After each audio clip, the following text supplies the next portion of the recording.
So Nintendo has had their what I like to call their mini E3. That's basically when they go ahead and do their Nintendo Direct, and it really is like almost like E3. It really is. Um, However, I gotta say this one was actually better than their actual E3 conference. Like seriously, I was like, wow, they should have did this during E3. You know, but basically, it was a half an hour long show. So let me go ahead and tell you some things they went over real quick here. They talked about some of the older games that we already knew, such as Skylanders, Castlevania, Adventure Time, which, by the way, I'm thinking about getting, Lego Lord of the Rings, which, once again, I'm thinking about getting, Scribblenauts, Epic Mini, Sonic and Sega All Star Racing Transformed, Kingdom Hearts 3D, which, by the way, for those who currently own the 3DS, there is the Kingdom Hearts 3D demo currently in the eShop. You want to get it, if you want to go ahead and check it out, let me know how it is. I really want to know. And then they also talked about Super Mario Bros. 2 and how it was going to have DLC. And you guys already know that it's also going to be the first game that's going to be available on the first day. What is it? The first day that the the game is released, it's going to be available in a digital format. I'm actually thinking about getting that on a digital format. That's what I mean. Professor Layton and the Miracle Mask was also something they didn't announce. They did announce, rather. They also announced that Nintendo was going to be partnering with Nintendo Bandai to go ahead and make the Super Smash Brothers for the 3DS. Really good information right there. Also, another game from Art Academy. They also talked about the Wii and how the Wii was going to get a Kirby game. Now, this Kirby game was pretty much going to be kind of like a it's going to have basically all the Kirby games that were available from the beginning until now. I believe it's all of them. It's also going to have a timeline and a couple of other things. I thought that was actually pretty cool. I think I like a history thing going on there too. So I thought that was really cool. They're also going to have. They also talk about Fire Emblem and how Fire Emblem was a turn-based RPG. Now it was also going to have DLC. So all this was actually pretty good. And he also told us that Super Mario Land was also going to be in the eShop very soon for $2.99.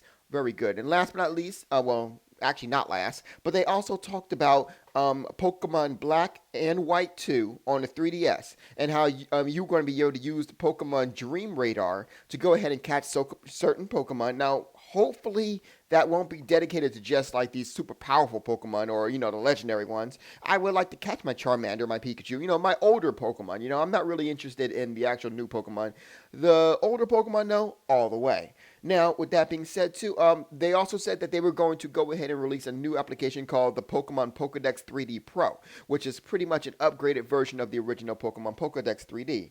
So, that not 3D, but yeah, I think it was called 3D. I'm not sure. I know it's a new Pokemon Pokedex for the DS. So anyway, it was a lot of news for Pokemon. It was a good amount of news for Mario. Here's the thing. The kicker, though, was the freaking red and blue 3DS XL that was actually announced. Once again, your boy Zephyrnix was right. He was right. I told you guys that. They were going to go ahead and release a brand new system very soon. This E3. Now, granted, I apparently missed it by maybe 2 weeks or something like that. But nonetheless, in their direct conference, they did go ahead and announce that the new 3DS XL was going to come out. It's going to have a longer battery life. It's going to come with a 4 GB SD card. It's going to come in red or blue, whatever flavor that you desire, and it's going to be at a price point of $199.99, $200 if you will, which really isn't that bad. So there you go. I mean, those are actually. Oh, I'm sorry. It's going to be released on August 19th as well. So overall, this was actually a good amount of information that we got here. I was very impressed by the information that what we currently possessed in this particular direct conference here. So. What else is there? Oh, I want to talk about the Japanese one for a second here. Now, the Japanese one showed two noticeable games that I really was interested in. Now, they showed a whole bunch of other games too, but the two games that, mind you, the Japanese conference is kind of like a possible future American conference. But what they did talk about, two things that I noticed was one was Dragon Quest X. And Dragon Quest X apparently is an online game that you can go ahead and play online. Now, it actually looked pretty good. It had all the elements of the original Dragon Quest in it, but at the same time, certain parts had like an online element to it. For example, you know how in Dragon Quest you can go ahead, you walk around and you get caught, and so, then you go into that battle screen. Well, after it goes into battle screen, all of a sudden you're in your own instance for a second there, where you and your party is actually fighting. So it goes from Battle Quest to like a Star Ocean, the way Star Ocean fights. It's just more in the 3D part of it.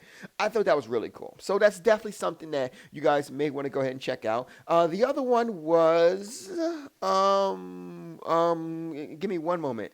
It was actually something that um, Dark Cloud was actually asking for. Let me see. What was it? Um,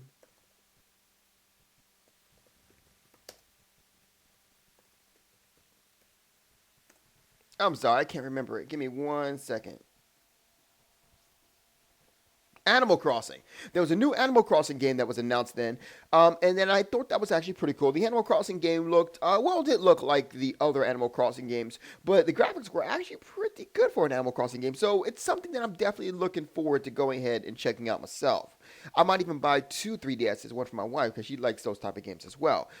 They also talked about a card game, if you will, that you'll be able to take a card game, a la how the card game that was on the 3D on the PlayStation 3, and you're gonna use it. They actually did have Kid Icarus themed cards, so that was something that I really didn't get a lot of information on. However, it did look kind of cool, so that was pretty much it. I also thought I saw I had turned it on late. But I thought I saw a Nintendo Wars commercial as well. For those who don't know what Nintendo Wars is, it's the same thing as Advance Wars. So um, that was also something else that I thought I saw, but I wasn't 100% sure because, like I said, I got in there a little bit late. Overall, that was pretty much it in terms of what I did see. Other things like Project X Zone, Heroes of, I think it was Heroes of Ruin, I think it was, that we saw in there. Um, some Fatal Fury things in there, So I'm just going through my notes here. And that's pretty much it. So overall, like I said, it was a very decent conference. Not a problem with it at all. Enjoyed it a lot. Anyway, that's it for today. You guys have a good night. Zephyrnix is out.